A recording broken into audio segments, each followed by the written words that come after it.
ನಮಸ್ಕಾರ ಸ್ನೇಹಿತರೆ, ಎಲ್ಲರೂ ಹೇಗಿದ್ದೀರಾ? ಸ್ಕಂದ ಕ್ರಿಯೇಟರ್ಸ್ಗೆ ಸ್ವಾಗತ.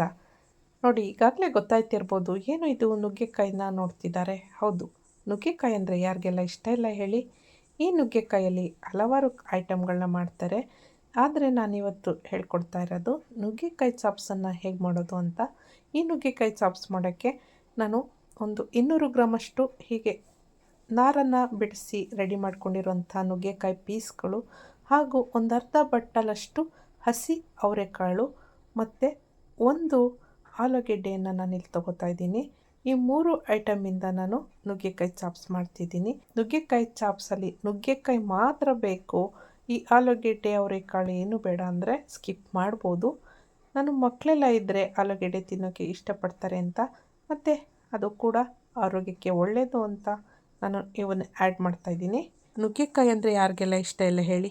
ಮಕ್ಕಳಿಂದ ಹಿಡಿದು ದೊಡ್ಡವ್ರವರೆಗೂ ನುಗ್ಗೆಕಾಯಿನ ಎಲ್ಲರೂ ಇಷ್ಟಪಟ್ಟೆ ತಿಂತಾರೆ.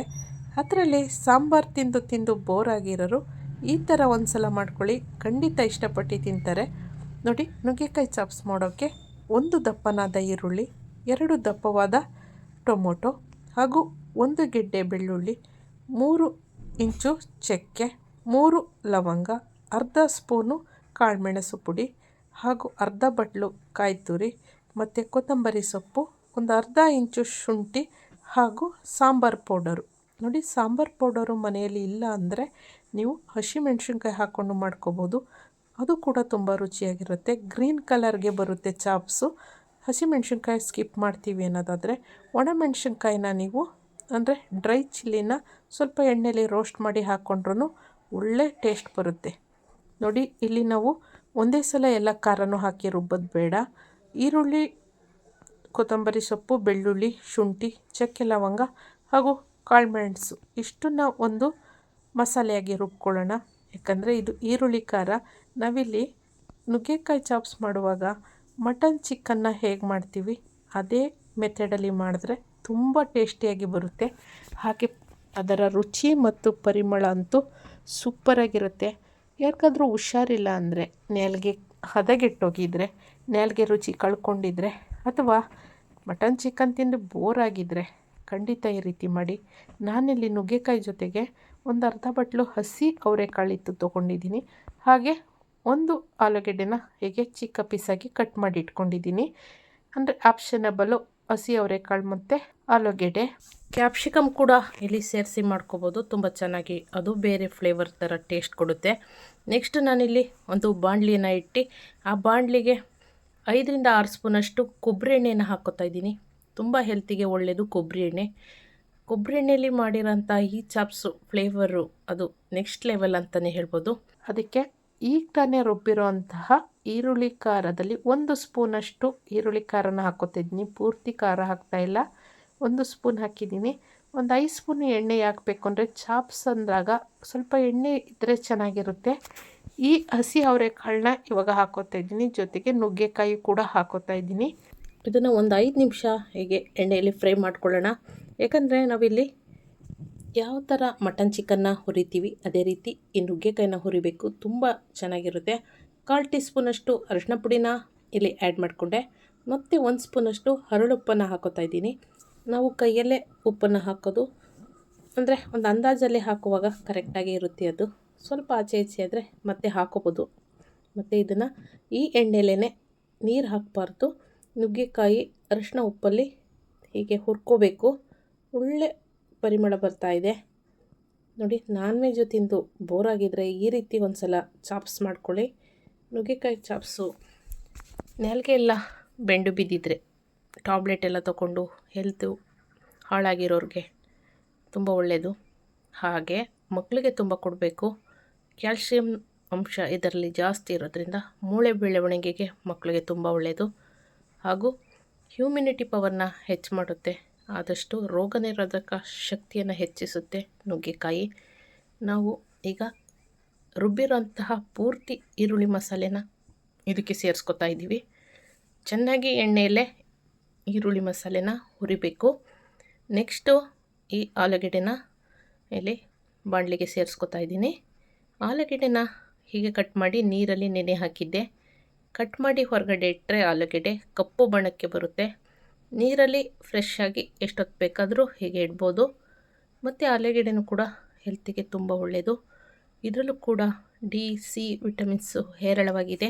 ನೆಕ್ಸ್ಟ್ ನಾವು ನಂತರದ ಖಾರನ ರುಬ್ಕೊಳ್ಳೋಣ. ಅದೇ ಮಿಕ್ಸಿ ಜಾರಿಗೆ ಅರ್ಧ ಬಟ್ಟಲು ಕಾಯಿ, 2 ಟೊಮೊಟೊ ಹಾಗೂ ಸಾಂಬಾರು ಪೌಡರ್ ಏನಿಟ್ಟಿದ್ದೋ ಅದರಲ್ಲಿ 1-1.25 ಸ್ಪೂನಷ್ಟು ಸಾಂಬಾರು ಪೌಡರು. ಯಾಕಂದರೆ ಲವಂಗ, ಚಕ್ಕೆ, ಮೆಣಸೆಲ್ಲ ಹಾಕಿದ್ದೀರಿ, ಅದರಲ್ಲೇ ಸ್ವಲ್ಪ ಖಾರದ ಅಂಶ ಇರುತ್ತೆ. ಅದರಿಂದ ನೋಡಿ ಹಾಕ್ಕೊಳ್ಳಿ ಸಾಂಬಾರು ಪೌಡ್ರನ್ನ. ಸಾಂಬಾರು ಪೌಡ್ರು ಇಲ್ಲ ಅಂದವರು ಸ್ಕಿಪ್ ಮಾಡಿ. ಹಸಿಮೆಣ್ಸಿನ್ಕಾಯಿನ ಸ್ವಲ್ಪ ಎಣ್ಣೆಯಲ್ಲಿ ರೋಸ್ಟ್ ಮಾಡಿ ಹಾಕ್ಕೊಳ್ಳಿ, ತುಂಬ ಚೆನ್ನಾಗಿರುತ್ತೆ. ಗ್ರೀನ್ ಕಲರ್ ಚಾಪ್ಸ್ ಆಗುತ್ತೆ. ಇದು ರೆಡ್ ಕಲರ್ ಚಾಪ್ಸನ್ನು ನಾನು ಮಾಡ್ತಿರೋದು. ಈ ಚಾಪ್ಸು ಎಷ್ಟು ವಿಧವಾಗಿ ಉಪಯೋಗಿಸ್ಬೋದು ಅಂದರೆ ರೊಟ್ಟಿ, ಚಪಾತಿ, ದೋಸೆ, ಇಡ್ಲಿ, ಅನ್ನ ಮತ್ತು ರಾಗಿ ಮುದ್ದೆ, ಹಾಗೂ ನಾವು ಇದನ್ನು ಸೈಡ್ ಡಿಶ್ ಆಗಿ, ಅಂದರೆ ನೀವೀಗ ರಸಮ್ ಮಾಡ್ಕೊಂಡಿರ್ತೀರ ಅಥವಾ ಟೊಮೊಟೊ ಸಾಂಬಾರು ಅಥವಾ ಜೀರಿಗೆ ಸಾಂಬಾರು, ಈ ರೀತಿ ರಸಮ್ಗಳನ್ನ ಮಾಡಿಕೊಂಡಾಗಲೂ ಕೂಡ ಸೈಡ್ ಡಿಶ್ ಆಗಿ ಉಪಯೋಗಿಸ್ಬೋದು. ಎಲ್ಲ ರೀತಿಗೂ ಇದು ಹೊಂದ್ಕೊಳ್ಳೋಂಥ ಪದಾರ್ಥ ಅಂತಲೇ ಹೇಳ್ಬೋದು. ತುಂಬ ರುಚಿಯಾಗಿರುತ್ತೆ. ನಾನಿದಕ್ಕೆ ರೈಸು ಮತ್ತು ಪೂರಿ ಮಾಡಿದ್ದೆ, ತುಂಬ ಚೆನ್ನಾಗಿತ್ತು. ಯಾವುದಕ್ಕಾದರೂ ಇದು ಕಾಂಬಿನೇಷನ್ ತುಂಬ ಚೆನ್ನಾಗಿ ಜೊತೆ ಆಗುತ್ತೆ ಅಂತಲೇ ಹೇಳ್ಬೋದು. ನೆಕ್ಸ್ಟ್ ನಾನು ಈ ಖಾರನ ರುಬ್ಬಿ ಹಾಕ್ಕೊಂಡೆ. ಅದನ್ನು ಕೂಡ 1-2 ನಿಮಿಷ ಎಣ್ಣೆಲಿ ಬಾಡಿಸಿ, ಕಾಯಿ ತುರಿ ಮಸಾಲೆನ ಎಣ್ಣೆಲಿ ಬಾಡಿಸಿ ಇವಾಗ ನೀರು ಹಾಕ್ಕೊತಾ ಇದ್ದೀನಿ. ನೋಡಿ, ಜಾಸ್ತಿ ತೆಳು ಮಾಡ್ಕೊಬೇಡಿ. ನೀವೇನಾರ ರಾಗಿ ಮುದ್ದೆ ಎಲ್ಲ ತಿಂತೀನಿ ಅನ್ನೋದಾದರೆ ಸ್ವಲ್ಪ ತೆಳು ಮಾಡ್ಕೊಳ್ಳಿ. ಬೇಡ, ರಾಗಿ ಮುದ್ದೆಗೆ ಏನಿಲ್ಲ, ಚಪಾತಿ ಅಥವಾ ಪೂರಿ, ರೊಟ್ಟಿ, ದೋಸೆ, ಇಡ್ಲಿಗೆ ಮಾಡ್ಕೊತಾ ಇದ್ದೀವಿ ಅಂದರೆ, ಅಥವಾ ಸೈಡಾಗಿ ತಿನ್ನೋಕ್ಕೆ ಮಾಡ್ಕೊತಾ ಇದ್ದೀವಿ ಅಂದರೆ ಈ ರೀತಿ ಸ್ವಲ್ಪ ಗಟ್ಟಿಯಾಗಿ ಮಾಡ್ಕೊಳ್ಳಿ, ತುಂಬ ಚೆನ್ನಾಗಿರುತ್ತೆ. ನಾನಿಲ್ಲಿ ಉಪ್ಪು ಖಾರ ಯಾವುದು ಹಾಕೋ ಅವಶ್ಯಕತೆ ಇಲ್ಲ, ಎಲ್ಲ ಕರೆಕ್ಟಾಗಿ ಆಗಿದೆ. ಹಾಗೆ ಬೆಳಿಗ್ಗೆ ಪೂರಿ ಮಾಡಿದ್ದೆ, ಅದಕ್ಕೋಸ್ಕರ ಪೂರಿ ಎಗ್ ಬುರ್ಜಿ ಮಾಡಿದ್ದೆ. ಇಲ್ಲಿ ಮಧ್ಯಾಹ್ನಕ್ಕೆ ಅಂತ ಮಾಡಿರೋಂಥ ಈ ನುಗ್ಗೆಕಾಯಿ ಚಾಪ್ಸ್ ಜೊತೆಗೆ ರೈಸ್ ಮಾಡಿದ್ದೀನಿ. ರೈಸ್ ಜೊತೆಗೆ ನೋಡುವ ಹೇಗಿರುತ್ತೆ ಅಂತ ಬಡಿಸ್ಕೊಂಡು ತಿಂತಾಯಿದ್ರೆ ಅದನ್ನು ಹೇಳೋಕ್ಕಾಗಲ್ಲ. ಖಂಡಿತ ನಿಮ್ಮ ಮನೇಲಿ ಒಂದು ಸಲ ಮಾಡಿ ನೋಡಿ, ಆಮೇಲೆ ನೀವೇ ಕಮೆಂಟ್ ಮಾಡಿ ಹೇಳ್ತೀರಾ ಅಂಥ ರೆಸಿಪಿ ಇದು. ಖಂಡಿತ ಒಂದು ಸಲ ನುಗ್ಗೆಕಾಯಿ ಸಾಂಬಾರು, ನುಗ್ಗೆಕಾಯಿ ಬಿರಿಯಾನಿ, ಈ ರೀತಿ ತರಾವರಿ ಮಾಡ್ತಾರೆ. ನುಗ್ಗೆಕಾಯಲ್ಲಿ ಕಬಾಬು ಕೂಡ ಮಾಡ್ಬೋದೇನೋ, ಆದರೆ ಇದನ್ನು ಮಾಡ್ತಾರೆ ತುಂಬ ಜನ ಚಾಪ್ಸು. ಈ ರೀತಿ ಮಾಡ್ಕೊಳ್ಳಿ. ಇದು ಹಳ್ಳಿ ರುಚಿಯಲ್ಲಿ ಮಾಡಿರೋದು. ನಮ್ಮಮ್ಮ, ನಮ್ಮ ಅಜ್ಜಿ ಎಲ್ಲ ಈ ರೀತಿ ಮಾಡ್ತಾಯಿದ್ರು. ನೋಡಿ ಎಷ್ಟು ಐಟಮ್ ಇತ್ತು. ಜಾಸ್ತಿ ಮಸಾಲೆ ರುಬ್ಬೋಕ್ಕೆ ಅಂತ ಜಾಸ್ತಿ ಐಟಮ್ ಏನಿಲ್ಲ. ಮನೆಯಲ್ಲಿರೋಂತಹ ಐಟಮ್ಗಳನ್ನೇ ಬಳಸ್ಕೊಂಡು ಸಿಂಪಲ್ಲಾಗಿ ಮಾಡ್ಕೊಬೋದು. ಬ್ಯಾಚುಲರ್ಸು ಕೂಡ ಬೇಗ ಮಾಡ್ಕೊಬೋದು ಮತ್ತು ತುಂಬ ಟೇಸ್ಟಿಯಾಗಿರುತ್ತೆ. 1-2 ಟೈಮಿಗೆ ಸಿಂಗಲ್ ಬ್ಯಾಚುಲರ್ಸ್ ಇರೋರು ಅದ್ರ ಜೊತೆ ಚಪಾತಿ ಎಲ್ಲ ಮಾಡ್ಕೊಂಡು ತಿನ್ಬೋದು. ನೋಡಿ, ರೈಸ್ಗೂ ಚೆನ್ನಾಗಿತ್ತು. ಪೂರಿ ಇತ್ತು ಬೆಳಿಗ್ಗೆ ಮಾಡಿದ್ದು. ಪೂರಿ ಜೊತೆನೂ ಟೇಸ್ಟ್ ನೋಡುವಾಗ ವಾವ್, ಸೂಪರಾಗಿತ್ತು ಮಾತ್ರ. ಖಂಡಿತ ನೀವು ಒಂದು ಸಲ ಮನೇಲಿ ಮಾಡಿ ಅಂತ ಹೇಳ್ತೀನಿ. ಪದೇ ಹೇಳ್ತೀನಿ ಅನ್ಬೇಡಿ, ಯಾಕಂದರೆ ಅಷ್ಟು ಚೆನ್ನಾಗಿತ್ತು. ಜೊತೆಗೆ ಯಾರೆಲ್ಲ ಹೊಸ್ದಾಗಿ ವೀಡಿಯೋಸ್ನ ನೋಡ್ತಾ ಇದ್ದೀರಿ, ಖಂಡಿತ ಎಲ್ಲೂ ಸ್ಕಿಪ್ ಮಾಡಬೇಡಿ. ನಾನು ಈ ಮಾತನ್ನು ಮೊದಲೇ ಹೇಳಬೇಕಿತ್ತು, ಲಾಸ್ಟಲ್ಲಿ ಹೇಳ್ತಾ ಇದ್ದೀನಿ. ಯಾಕಂದರೆ ನೀವು ನಮ್ಮ ವಿಡಿಯೋನ ನೋಡ್ತೀರೋ ಅನ್ನೋ ಭರವಸೆಯಿಂದ ಕೊನೆಯಲ್ಲಿ ಹೇಳ್ತಾ ಇದ್ದೀನಿ.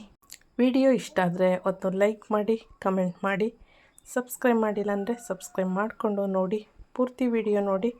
ಫ್ರೆಂಡ್ಸ್ ಮತ್ತು ಫ್ಯಾಮಿಲಿಯವ್ರಿಗೂ ಕೂಡ ಈ ವಿಡಿಯೋನ ಶೇರ್ ಮಾಡಿ ಅಂತ ಹೇಳ್ತಾ ಎಲ್ರಿಗೂ ಥ್ಯಾಂಕ್ ಯು, ಧನ್ಯವಾದಗಳು. ಎಲ್ರಿಗೂ ಶುಭವಾಗಲಿ friends. Video ಇಷ್ಟವಾಗಿ like, share, subscribe.